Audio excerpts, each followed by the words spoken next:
why still just stay scared and stay in something that's not good for you? Lean into that fear and like you can turn that fear into excitement. You could like channel it as something different. Turn it from a negative into a positive. And like that's a lot of mindset stuff all at once right there for you guys, but it's so important to really get a hold of like figuring out what you like and what you don't. Because once you can do that, possibilities are limitless. Like the sky is the limit.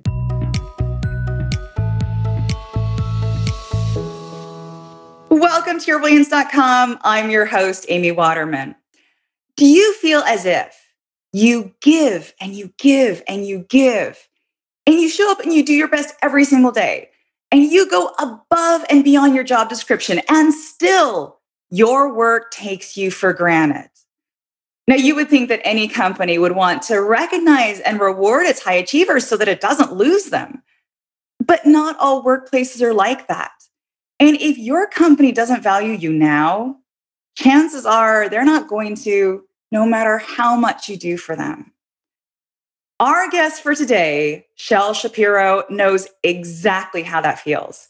After 13 years in a job where she was taken for granted, she has learned the hard way that being a good person doesn't mean you have to, as she puts it, put up with other people's crap. Today, she is a career development coach who makes sure that her clients know to ask for what they deserve. And she will be sharing with us some tips from her book about how to break free from people pleasing and stand up for yourself. Welcome, Chelle. Thank you so much, Amy. It's a pleasure to be here. I'm so excited to dive into this with you. It's such a juicy topic, right? It is so great. Who wants to be taken for granted? So I have to start out then. Tell us about your job from hell.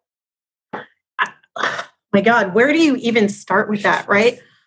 So like you said, I was there for 13 years and it wasn't all bad. Let me start out by saying that. Like, it wasn't awful. Like, I stuck around for 13 years for a reason. Like, it had to have been a little bit good, at least at some point. And so there were a lot of things that were good about it. But over time, it just built up and became way too toxic and unmanageable for me. And so I started out as a graphic designer. That's what I have my degree in. That's my background. And certainly, like when I first started, like I went in and I just kept asking for more things. Like I wanted to make myself available in other areas. And so I asked for more. Put me over here. What can I help with? Can you teach me this? Let me be as helpful as possible and like assert myself. So one, because I'm a lifelong learner. Like I always want to be like stepping up my game and learning new things and like just challenging myself. But two, I wanted to kind of like prove myself to this new company and like show them what I could do beyond graphic design. And so I asked for more. And over time, as people left the company, because I was asking for more and wanting to do more and more and more things, wear more and more hats, they just didn't really fill those positions. And when they did, the problem with being like a high achieving, high functioning woman is that like, I'm probably going to outdo somebody else who's just being brought in. And so the opportunity to train people under me didn't really happen, or like it was looked down upon. And so while more people did come into the company, there was no real opportunity to give them the training and the tools that they needed to thrive, or even the opportunity to be like, hey, I want to jump in here the way that I did in the beginning. And so it kind of like shot myself in the foot asking for so many things early on.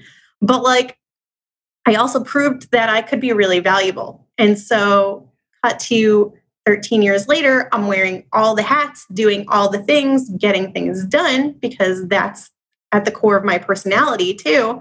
And like, I was breaking down and they knew it. They saw it. I even went so far as to ask for help repeatedly and still nothing, because keep doing all the things, it'll get better. So I had to cut the cord. For my own life, for my own sanity, for my own well-being, it didn't matter anymore who I was getting it done for. And as a people pleaser, that was really hard to come to terms with, letting other people down. But like for my own life, I needed to get out. And so that's in a nutshell, that's how it all went down. And I think that is a story that so many of us resonate with because we are taught, right? To be a good employee, you should go above and beyond. You should take on more work. You should learn everything you can about the company. And yet, when we do all that, of course, our company benefits. But in exchange, our company doesn't have to do anything for us aside from cut us that paycheck every month. Do you think that there's a way that that can change? I mean, I want to believe that there's a way that that can change. And certainly like that's what I'm striving for today in so many ways when I work with clients to teach them to not settle and to uphold boundaries and to ask for what they want, which again, I'm talking in the mirror here because sometimes I struggle with that too. So I put out in the world things that I also need to hear for myself.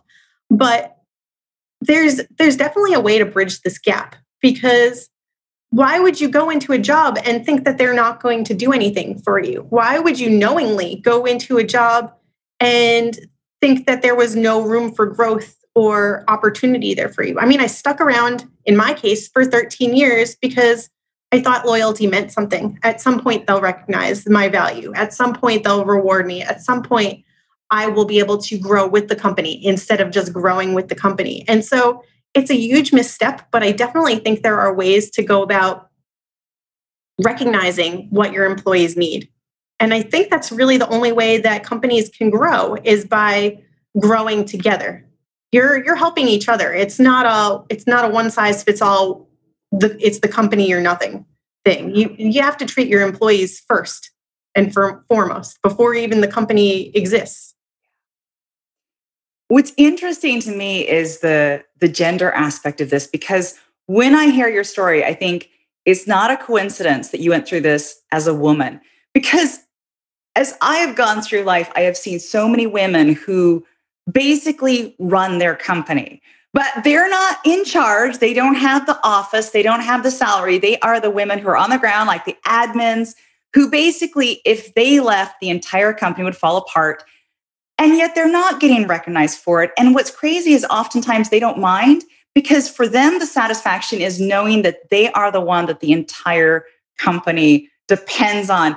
But that feeling of satisfaction should not be where they stop, should it?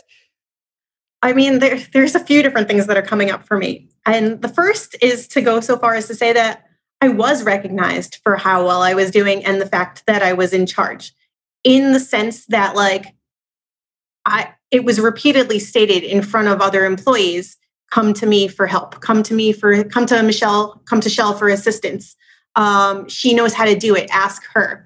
But then I was very much undermined in that same regard. Like, yes, you're telling people I'm in a position of power and authority, come to me before they go to you. But then you're going against that by like going to somebody else instead of coming to me too, or by bypassing me instead of like having the authority channel through me. And so I don't think it's necessarily the fact that I was just a woman. It's not just the fact that I was one of the only women in this company for so long. It's the fact that like there was no system in place to uphold any of the rules that were put there. And then like it was almost like I was challenged to make it better, but at the same time ridiculed for trying to put those systems in place to make it better. So I couldn't win. And had I been a man, it might have been a little bit easier. But I think back, and I was thinking about this the other day too. As a company that is the majority of men, and again, this was a small business, I was one of two women at any given time. Most times I was the only woman there. But all the other men, like I think back about the men that are there now and that have left since I've departed, and are they thriving without me? Like as people, are they thriving without me? I don't think so. I haven't really kept in touch to find out. But like the company also hasn't bounced back to thrive without me. Is it me? I don't know. I want to say yes, like I had that secret sauce, but like, no, I think the company was just like, whether I was there or not, they were going to treat their employees that way. And so I don't think it's just the fact that I was a woman in this company. I think they would have done it to anybody. Okay, so here's the question then. How do you spot a company like that that is just not going to improve no matter what? Well, I definitely had those blinders on in the beginning. It was very naive for me to think that I would be appreciated and be able to grow with them. But I think a lot of it was, and now that looking back, hindsight is 2020. I think it's easier to spot when you can recognize the gaslighting early on. You can recognize those manipulative situations. You can remove yourself from it and put boundaries in place to like show you when those red flags are there. And I didn't have any of that back then. I certainly did not even start like really upholding my boundaries until the past 2 years or so, maybe a little bit longer. Like I tried, but there were so many red flags, and I was conditioned for 13 years and even longer to like ignore them because everybody else told me that they were okay, which also perpetuated that, because if nobody else is speaking up, then like, am I going crazy thinking that there's a problem where there isn't? So I think the easiest way to recognize that is to like know what you stand for early on. Know what you will and won't put up with for yourself. And the sooner you can get clear on your boundaries and your values for you, any external forces removed, like the easier it'll be for you to be able to tell, like, no, this situation is not right and I will not stand for it. I think there's another aspect, especially again, I keep going back to women, but we really don't want to be quitters. So, like one of the things you had talked about is one of the reasons you stayed is that you thought loyalty meant something. You had that sense of loyalty to your job, and so you're going to stick with it, even though it wasn't supporting you. And I see this in marriages a lot. I see people sticking with a situation that's toxic because in their mind they are loyal and they're not going to give up and they're going to keep trying. So they stick with it so as not to let anybody down. So it must have been a really huge kind of awakening for you to realize that no matter how loyal I am, no matter how much I stick with it, no matter how hard I try, this isn't going to get better. And therefore the answer is to leave. What enabled you to make that realization? I can't remember for sure like when that exact moment that I had that shift was, but there were a few moments in time when, as I said, I was asking for help. I was asking to help take things off my plate. I was asking for time off. I was just asking for help in any way, shape, or form because I knew I needed it, and I was really like breaking down physically and mentally. But like, there was one point in time when I was asking for help, and it was met with, "Well, don't I take care of you? Don't I already look out for you? Haven't I done enough for you?" And I was like, "What? Like, what have you done for me? How?" And it was met with like almost like I was asking for too much to ask for help, to ask to be taken care of, or to be able to take care of myself. And so that I think was one of the turning points for me to be like, enough is enough. Like I can't stick it out anymore. And you're right. As women, especially, we don't want to feel like we're giving up or failing or, quitting something preemptively when like we could stick it out and it could get better, or maybe we think that we can be the ones to make it better. And for a really long time, I fought tooth and nail to try to make the situation better, not just for myself, but for everybody else. And how long can you keep doing that and being met with resistance and like blame? Like I can't even describe some of the situations to you where it was just like, what am I even trying for? Why do I keep putting myself in these situations to feel awful all the time? And no, I couldn't do it. I don't wish that on anybody. I don't even wish that on like my worst male enemy. Like nobody should have to feel that, whether you're a woman or not. So one of the reasons also that we stay is this idea of better the devil you know than the devil we don't. Because if we leave, what do we do next? There is such uncertainty. And at least if you stay, you know exactly what you're going to get. It may not be very good, but you know what you're going to get. And if you leave that job, what if you don't get another job? What if the only job out there is worse than the one you have? How did you, so you quit your job, you left your job August of 2019, and you went out, you had no job lined up, you did not know what you're going to do. How did you cope with that uncertainty? It was the first time in my life that I've never had a plan. That's like huge for me because as somebody that's been conditioned to be a planner and have all the answers at any given moment and all the solutions for all the things that could go wrong that most people don't even know about yet because you have to like anticipate the problems that are coming. That's not my natural way of being. And so like it was so liberating, scary as all heck. Like, excuse my language, but like it's so scary to not have a plan, to not know what's coming next. And you know what? I leaned into it. Like, let's do something new. Let's not know what's coming. How else was I going to find? How else? There was no other way that I was going to figure out that, hey, I'm actually not a planner. Like, hey, like I actually just like letting things like let's see what comes in, let's see what pops up, let's see what opportunities are out there. And so not having that plan for the first time in my life was so liberating to just be able to try things. Try a little of this, a little of that, see if I want to be over here, see if this makes more sense. Like I was brainstorming and then I was trying. And I think that's the best way for people to, especially if you're not sure what you want to do, figure out what you like, figure out what you don't, and then adjust accordingly. Why still just stay scared and stay in something that's not good for you? Lean into that fear and like you can turn that fear into excitement. You can like channel it as something different, turn it from a negative into a positive. And like that's a lot of mindset stuff all at once right there for you guys, but it's so important to really get a hold of like figuring out what you like and what you don't. Because once you can do that, possibilities are limitless. Like the sky is the limit. And you help clients with this. This is what you do now. You're a career development coach. You help women with their resumes. You help them with their LinkedIn profiles. You help them figure out where their next career step is. So if we had somebody who's watching this right now and thinking, actually, you know, Chelle's right. My job sucks and it's probably not going to get any better, but what do I do? What would you tell her?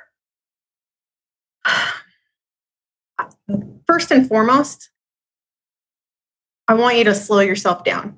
And I say this from somebody that like goes a mile a minute. When I like am doing something, I hit the ground running. And as you can tell, like I also like talk a mile a minute. So slowing yourself down and recognizing that I do that, I know a lot of women can probably relate to that as well. So slow yourself down, just not just in terms of your breathing and your thinking, but like to be like, okay, there's things about this job that like probably aren't awful. There's things about this job that I absolutely can't stand, and figure out which things you like and which things you don't. And that way you can at least have a starting point to be like, all right, I want to do more of these things, or I'm really good at these things, but I hate doing them. Because as somebody that wore all the hats for 13 years and like did a little bit of this, did a little bit of that, I was all over the place. I did all the things. And like I was really good at a lot of them, but I really only liked doing a few of them. And so a lot of the resentment for me came from the fact that I kept getting asked to do more of the things that I hated and then wasn't recognized for them. So if you are in a job that you do not like, can't stand, want to get on to the next thing, take a quick assessment of like where you stand with the actual tasks that you're doing and see where you do like doing them and where you can excel. And maybe that's a starting point for you to be like, all right, let's build on this. Now, for those of you watching, if you would like to get Chelle's help on your next career move, or get her advice on how to tweak your LinkedIn profile, or get her advice on how to tweak your resume, or maybe what you want to get is your hands on a copy of her book, Loving Yourself Isn't Selfish, then we have a link for you. Just go to yourbrilliance.org/Chelle. So that's yourbrilliance.org/CHELLE. Thank you so much, Chelle, for coming onto the show. And I wondered if you had any last message you would like to leave our viewers with. There's so many things I want to keep sharing with you guys, but in the spirit of finding yourself and finding what you're meant to do, I want you to remember that you don't have to settle. You do not need to stay in your first career. You do not need to stay stuck doing something that you do not love. You can very easily shift gears and start over again and again and again until you find something that you absolutely love, that you are meant to do. Because I want you to love yourself. And it's easy to not love yourself and not love what you do if you're in the wrong job for the wrong reasons. So I urge you, if nothing else, figure out what your passion is, what you really want to do. If you don't know how to do that, Amy and I are here to help. Fantastic. Thank you so much. And thank you out there for watching. Now, what was your biggest aha moment while watching this interview? If you feel comfortable, share it with us in the comments. And for more interviews like these, of course, make sure to subscribe to us here at Your Brilliance TV. And if you want more career advice, relationship advice, personal development advice, whatever, make sure to come over to yourbrilliance.com for more tips and insights on how you can live your most brilliant life. See you next time.